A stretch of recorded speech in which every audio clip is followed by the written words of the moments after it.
सुबह का समय था। पीले रंग की साड़ी पहने बिल्कुल गांव की साधारण औरतों जैसी दिखने वाली एक महिला धीरे धीरे कदम बढ़ाती हुई बाजार की तरफ जा रही थी। किसी को अंदाजा भी नहीं था कि ये कोई और नहीं बल्कि जिले की एसपी मैडम कविता चौहान है। कविता चौहान ने जानबूझकर ऐसा रूप लिया था ताकि कोई उन्हें पहचान न सके। वो अपनी पुरानी यादों में खोई हुई थीं और सोचा कि आज पुराने दिनों की तरह सड़क किनारे वाले ठेले से मोमोज खाए जाएं। थोड़ा आगे बढ़ते ही उनकी नजर सड़क के किनारे एक छोटे से ठेले पर पड़ी। वहां एक करीब 50 साल का दुबला पतला बुजुर्ग अंकल मोमोज बेच रहा था। कविता धीरे धीरे चलते हुए ठेले के पास पहुंची और बोली, अंकल एक प्लेट मोमोज लगा दीजिए। अंकल मुस्कुराए और जल्दी से गरम गरम मोमोज प्लेट में डालकर उनके हाथ में दे दिए। कविता चौहान जैसे ही मोमोज खाने लगी, उनके चेहरे पर खुशी साफ झलक रही थी। बचपन से ही उन्हें मोमोज का बहुत शौक था, लेकिन ड्यूटी और व्यस्त जिंदगी की वजह से उन्हें ऐसा मौका बहुत कम मिलता था। वो चुपचाप स्वाद का मजा ले रही थीं कि तभी अचानक वहां एक इंस्पेक्टर 3-4 सिपाहियों के साथ आया। वो ठेले के पास रुककर गुस्से में बोला, अरे ओ बुढ़े, जल्दी से पैसे निकाल। अचानक आवाज सुनकर बुजुर्ग अंकल घबरा गए। उनके हाथ कांपने लगे। हकलाते हुए बोले, साहब अभी तो दिन की शुरुआत है, अभी तक तो मैं कुछ कमाया भी नहीं, कोई ग्राहक आया ही नहीं, शाम को आए तो पैसे दे दूंगा, अभी मेरे पास नहीं है। यह सुनकर इंस्पेक्टर भड़क उठा। उसने बिना कुछ सोचे समझे अंकल के गाल पर एक जोरदार थप्पड़ जड़ दिया। यह देखकर कविता चौहान हैरान रह गईं। उन्होंने तुरंत बीच में आकर कहा, रुकिए इंस्पेक्टर साहब, आप इनसे किस बात के पैसे मांग रहे हैं और क्यों? किस हक से आपने इन्हें थप्पड़ मारा? आपको कोई अधिकार नहीं है बेवजह किसी गरीब के साथ ऐसा करने का। इंस्पेक्टर ने घूरते हुए कहा, तुम बीच में मत पड़ो, तुम्हें पता भी है मामला क्या है। ज्यादा बोलोगी तो अभी तुम्हें गिरफ्तार कर लूंगा, चुपचाप खड़ी रहो। कविता ने गुस्से में जवाब दिया, देखिए आप जो कर रहे हैं बिल्कुल गलत है। कहीं भी कानून में नहीं लिखा कि आप गरीबों से वसूली करें। आप इन पर जुल्म कर रहे हैं, इसका अंजाम आपको भुगतना पड़ेगा, सुधर जाइए। यह सुनकर इंस्पेक्टर बुरी तरह भड़क गया। उसने गुस्से में अपना आपा खो दिया और कविता के गाल पर जोरदार तमाचा मार दिया। थप्पड़ इतना जोरदार था कि कविता थोड़ी लड़खड़ा गई, लेकिन खुद को संभाल लिया। उन्होंने गुस्से से कहा, आपने मुझ पर हाथ उठाया, अब मैं आप पर एफआईआर दर्ज करवाऊंगी। इंस्पेक्टर ने हंसते हुए धमकी दी, एफआईआर? तुझे समझ नहीं आया? ज्यादा बोलोगी तो इतना मारूंगा कि घर तक नहीं जा पाओगी। निकल यहां से वरना धक्के मारकर भगा दूंगा। इंस्पेक्टर ने गुस्से में फिर से मोमोज वाले अंकल का कॉलर पकड़ लिया और चीखते हुए बोला, अबे बुढ़े, ज्यादा होशियारी मत कर, जल्दी से पैसे निकाल वरना अभी तेरा ठेला उठा दूंगा। इतना कहकर इंस्पेक्टर ने गुस्से में ठेले पर जोरदार लात मार दी। ठेला उलट गया और सारे मोमोज सड़क पर बिखर गए। बेचारा अंकल डर के मारे रोने लगा। वो घुटनों के बल बैठकर मोमोज समेटने लगा। तभी इंस्पेक्टर ने डंडा उठाकर अंकल की पीठ पर जोर से मारा। अंकल हाथ जोड़कर गिड़गिड़ाने लगा, साहब मैं सच कह रहा हूं, अभी तक कुछ कमाया ही नहीं, शाम को आइएगा, जो भी कमाऊंगा दे दूंगा, प्लीज मुझे मत मारिए, प्लीज मुझे माफ कर दीजिए। यह सुनकर कविता चौहान और सहन नहीं कर पाई। उन्होंने गुस्से में आगे बढ़कर कहा, अंकल आपको माफी मांगने की जरूरत नहीं है, ये लोग गरीबों पर जुल्म ढा रहे हैं, इन्हें जरा भी शर्म नहीं आती। बड़ी मुश्किल से आप लोग ठेला लगाकर अपने घर का पेट पालते हैं और ये लोग आपकी मेहनत को लूट रहे हैं। इंस्पेक्टर साहब अब मैं आपको आपकी औकात दिखाकर रहूंगी। इंस्पेक्टर हंसी उड़ाते हुए बोला, अरे तेरी इतनी हिम्मत, तू मुझे औकात दिखाएगी? तेरी औकात ही क्या है मेरे सामने? जा जा अपना काम कर, ज्यादा बकवास करेगी तो इतना मारूंगा कि चलने लायक नहीं बचेगी। इतना कहकर इंस्पेक्टर और उसके साथ खड़े हवलदार लौटने लगे। जाते जाते इंस्पेक्टर ने मुड़कर अंकल को धमकी दी, शाम को फिर आऊंगा, अगर पैसे नहीं मिले तो ना तू बचेगा और ना तेरा ठेला, समझ गया ना? कहकर वो लोग वहां से चले गए। कविता चौहान तुरंत अंकल के पास गईं और प्यार से बोली, अंकल आप ठीक हैं, टेंशन मत लीजिए, घर जाइए, मैं इन पुलिस वालों को सबक सिखाकर रहूंगी। अंकल ने रोते हुए कहा, बेटा तूने मेरे लिए इतना क्यों किया? तेरे ही चक्कर में तुझे मार पड़ी, तू क्या कर लेगी उनका? वो पुलिस वाले हैं, सालों से हम पर जुल्म करते आ रहे हैं, हम कुछ नहीं कर पाए, तू भी कुछ नहीं कर पाएगी, छोड़ दे ये सब। कविता ने गहरी सांस लेते हुए जवाब दिया, नहीं अंकल अब बहुत हो गया, आप नहीं जानते मैं क्या कर सकती हूं, मैं इन लोगों को उनके गुनाहों की सजा दिलवाकर ही रहूंगी, आप फिक्र मत कीजिए, बस घर जाइए और आराम कीजिए। यह कहकर कविता चौहान वहां से निकली और सीधा घर पहुंची। घर पहुंचकर सड़क पर हुई सारी बातें उनके दिमाग में घूमने लगीं।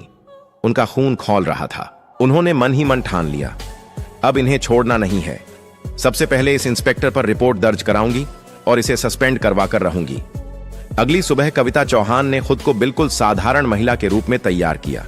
सफेद रंग की साड़ी पहनी और बिना किसी पहचान के थाने पहुंच गईं।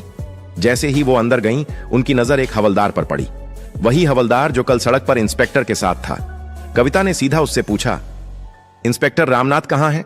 हवलदार ने जवाब दिया, मैडम, वो किसी काम से शहर गए हुए हैं। एसएचओ साहब भी बाहर गए हैं। इतने में पीछे के दरवाजे से एसएचओ संजीत शर्मा अंदर आया। नजर सफेद साड़ी पहने उस महिला पर पड़ी और वो सीधे कविता चौहान के पास गया। क्या बात है मैडम, यहां किस लिए आई हैं? क्या काम है आपका? थाने में मौजूद सिपाही और एसएचओ संजीत शर्मा दोनों को जरा भी अंदाजा नहीं था कि उनके सामने खड़ी ये साधारण दिखने वाली महिला दरअसल जिले की एसपी कविता चौहान है, जो यहां अपने ही इंस्पेक्टर के खिलाफ रिपोर्ट दर्ज कराने आई है। कविता चौहान ने अपनी मधुर लेकिन सख्त आवाज में कहा, सर, मुझे इंस्पेक्टर रामनाथ के खिलाफ रिपोर्ट दर्ज करवानी है। उसने सड़क पर मोमोज का ठेला लगाए बैठे एक बुजुर्ग अंकल को थप्पड़ मारा, उनका ठेला गिरा दिया और उनका सारा सामान सड़क पर बिखेर दिया। जब मैंने उसे रोका तो उसने मुझ पर भी हाथ उठाया। उसने उस गरीब अंकल के साथ बहुत जुल्म किया। मैं इसीलिए यहां आई हूं ताकि इंस्पेक्टर रामनाथ के खिलाफ एफआईआर दर्ज हो। आप तुरंत रिपोर्ट लिखिए। यह सुनते ही एसएचओ संजीत शर्मा हैरान हो गया। उसने तिरछी नजरों से कविता को देखा और बोला, आपको पता है आप किसके खिलाफ बात कर रही हैं? वो यहां का इंस्पेक्टर है। हम उसके खिलाफ रिपोर्ट नहीं लिख सकते। और फिर क्या हो गया अगर उसने एक थप्पड़ मार दिया? छोड़िए ये सब बातें। वैसे भी वो गरीब क्या कर सकते हैं? आप बेकार की टेंशन मत लीजिए और घर जाइए। यह सुनकर कविता चौहान का खून खौल उठा। उन्होंने गुस्से में जवाब दिया, देखिए, मुझे कानून मत सिखाइए। इस देश में रहने वाला हर नागरिक बराबर है, गरीब हो या अमीर। अगर कोई अपराध करता है तो उसके खिलाफ एक्शन लेना ही पड़ेगा। हर किसी को न्याय पाने का हक है। और अगर आपने रिपोर्ट दर्ज नहीं की तो मैं आपके खिलाफ भी कार्रवाई कर सकती हूं, समझे आप? संजीत शर्मा यह सुनकर भड़क गया। उसने गुस्से में आवाज ऊंची करते हुए कहा, तेरी इतनी औकात कि तू हम पर रिपोर्ट दर्ज करेगी? मैं चाहूं तो अभी तुझे अंदर कर दूं। ज्यादा जुबान मत चला और यहां से दफा हो जा। तू जानती नहीं हमारी कितनी पावर है। बेहतर है चुपचाप यहां से निकल जा। कविता चौहान उसकी आंखों में आंखें डालकर बोली, लगता है तुम्हें और तुम्हारे इंस्पेक्टर को औकात दिखानी ही पड़ेगी। लेकिन याद रखना, जब मैं लौटूंगी तब तुम दोनों इस थाने में टिक नहीं पाओगे। मेरे शब्द याद रखना। इतना कहकर वो गुस्से में थाने से निकल गईं। थाने में मौजूद हवलदार और बाकी सिपाही चुपचाप एक दूसरे का चेहरा देखने लगे। सबके मन में एक ही सवाल था, ये औरत आखिर है कौन जो इतनी बेखौफ बातें करके चली गई? कविता चौहान घर लौटी। उनका गुस्सा अब और भी बढ़ चुका था। उन्होंने खुद से कहा, यह थाना सफाई मांगता है। अगर ऐसे लोग यहां रहेंगे तो गरीबों का हक मारते रहेंगे और शहर बर्बाद होता रहेगा। अब इन्हें बेनकाब करना ही पड़ेगा। उन्होंने तुरंत फैसला किया और डायरेक्ट डीएम आशीष यादव के ऑफिस पहुंची। अंदर पहुंचते ही उन्होंने पूरी घटना डीएम को सुनाई। सब कुछ सुनकर डीएम का भी खून खौल उठा। उन्होंने सख्त लहजे में कहा, कविता मैडम, जो आपने बताया वह बेहद शर्मनाक है, लेकिन कार्रवाई के लिए हमें सबूत चाहिए। क्या आपके पास कोई सबूत है? कविता ने तुरंत अपना फोन निकाला और बोली, जी सर, मेरे पास सबूत है। जब मैं थाने में रिपोर्ट दर्ज करवाने गई थी, मैंने अपने फोन की रिकॉर्डिंग ऑन कर रखी थी। उसमें एसएचओ संजीत शर्मा की सारी बातें रिकॉर्ड हो गई हैं। और ये देखिए, ये वीडियो, इसमें इंस्पेक्टर रामनाथ अंकल को थप्पड़ मार रहा है और उनका ठेला गिरा रहा है। ये फुटेज मैंने खुद वहां लगे सीसीटीवी कैमरे से ली है। डीएम ने रिकॉर्डिंग और फुटेज देखी। उनका गुस्सा 7वें आसमान पर पहुंच गया। उन्होंने कहा, इन दोनों को सस्पेंड करना बहुत जरूरी है। अगर ऐसे पुलिसकर्मी थाने में रहेंगे तो लोग डर में दबे रहेंगे और न्याय नहीं मिलेगा। अब और नहीं, मैं कल सुबह प्रेस मीटिंग बुलाऊंगा। उसमें सभी बड़े अफसर, नेता और मीडिया मौजूद रहेंगे और मैं उनके सामने इन दोनों की करतूत उजागर करके इन्हें सस्पेंड करूंगा। मैडम, आप टेंशन मत लीजिए, कल का इंतजार कीजिए और मीटिंग में जरूर आइए। कविता चौहान ने सिर हिलाया और घर लौटी। अगली सुबह जिले के सबसे बड़े ऑफिस में प्रेस मीटिंग रखी गई। हॉल खचाखच भरा था। मीडिया के कैमरे चमक रहे थे। बड़े बड़े नेता, अफसर, एएसपी, एसडीएम, इंस्पेक्टर और आईपीएस अधिकारी सभी मौजूद थे। माहौल तनावपूर्ण था। सबको इंतजार था, आज आखिर क्या खुलासा होने वाला है। मीटिंग हॉल में सन्नाटा छा गया था। कैमरे चालू हो चुके थे। जिले के बड़े अफसर, नेता, मीडिया और तमाम पुलिस अधिकारी सामने बैठे थे। तभी डीएम आशीष यादव माइक उठाते हैं और गहरी आवाज में कहते हैं, आज मैं आप सभी को एक बेहद गंभीर मामला बताने आया हूं। हमारे जिले के थाने में इंस्पेक्टर रामनाथ और एसएचओ संजीत शर्मा ने ऐसा काम किया है जो पुलिस की वर्दी पर दाग है। जिस वर्दी का काम जनता की रक्षा करना है, उसी वर्दी में रहकर इन लोगों ने गरीबों पर जुल्म ढाया और कानून का मजाक बनाया। इतना कहते ही पूरे हॉल में खुसफुसाहट शुरू हो गई। सभी लोग हैरान होकर एक दूसरे को देखने लगे। तभी डीएम ने माइक एसपी कविता चौहान की तरफ बढ़ाया। कविता चौहान अपने आत्मविश्वास से भरे अंदाज में माइक संभालती है और कहती हैं, आप सभी जानते हैं कि पुलिस का काम है जनता की सेवा, लेकिन जब यही पुलिस जनता पर जुल्म करे तब हमें आवाज उठानी पड़ती है। कुछ दिन पहले मैंने अपने ही जिले के इंस्पेक्टर रामनाथ और एसएचओ संजीत शर्मा को रंगे हाथों गरीबों से वसूली करते, मारपीट करते और कानून का दुरुपयोग करते देखा। मैंने खुद इस पर सबूत इकट्ठा किए हैं। आप सब अब वो देखिए। इतना कहते ही हॉल की बड़ी स्क्रीन पर वीडियो चलाया जाता है। वीडियो में साफ दिख रहा था, इंस्पेक्टर रामनाथ सड़क किनारे एक बुजुर्ग मोमोज वाले को थप्पड़ मार रहा है, ठेला गिरा रहा है और उसे धमका रहा है। फिर थाने में एसएचओ संजीत शर्मा उस महिला से बदतमीजी करते हुए रिपोर्ट दर्ज करने से मना कर रहा है। जैसे ही वीडियो खत्म हुआ, पूरे हॉल में शोर मच गया। मीडिया वाले कैमरे की फ्लैशिंग बढ़ा देते हैं। कई नेता गुस्से में खड़े होकर कहते हैं, ऐसे अफसरों को नौकरी में रहने का कोई हक नहीं, तुरंत कार्रवाई होनी चाहिए।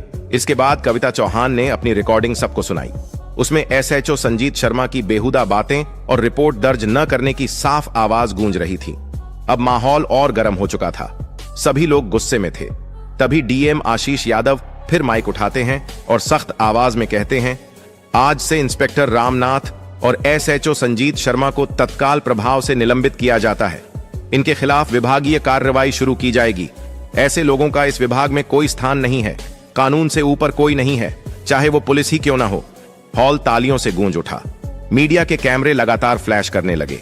कई नेताओं ने आगे आकर डीएम के फैसले का समर्थन किया। तभी एक वरिष्ठ नेता खड़े होकर बोले, कविता मैडम जैसी ईमानदार अफसर ही इस जिले की शान है। आपने जो कदम उठाया उससे आम जनता का विश्वास पुलिस में कायम रहेगा। कविता चौहान ने माइक उठाकर कहा, यह लड़ाई सिर्फ एक बुजुर्ग ठेले वाले के लिए नहीं थी, बल्कि हर उस गरीब के लिए थी जो सालों से चुपचाप अन्याय सह रहा है। अब किसी गरीब को डरने की जरूरत नहीं, कानून सबके लिए बराबर है। पूरे हॉल में तालियां गूंजने लगीं। इंस्पेक्टर रामनाथ और एसएचओ संजीत शर्मा को उसी मीटिंग के तुरंत बाद पुलिस सुरक्षा में थाने से बाहर ले जाया गया। दोनों के चेहरे पर शर्म और गुस्सा साफ दिख रहा था। कविता चौहान ने बाहर निकलते हुए मीडिया से कहा, आज एक मिसाल कायम हुई है। अब जिले में कोई गरीब इंसाफ के लिए दर दर नहीं भटकेगा। जो भी जनता पर जुल्म करेगा उसे यही अंजाम मिलेगा। उस दिन से पूरे जिले में चर्चा थी। एसपी मैडम ने कर दिखाया। गरीब ठेले वाले अंकल की आंखों में आंसू थे, लेकिन इस बार ये आंसू दर्द के नहीं, राहत के थे। और कविता चौहान के इस साहसिक कदम से पूरे जिले में एक नया संदेश गया, कानून सबके लिए बराबर है। दोस्तों, अगर आपको यह वीडियो पसंद आया हो तो प्लीज इसे लाइक करें और ज्यादा से ज्यादा लोगों तक शेयर करें। और हां, हमारे चैनल को सब्सक्राइब करना बिल्कुल ना भूलें, ताकि ऐसे ही दिलचस्प और दमदार वीडियो आपको मिलते रहें। धन्यवाद।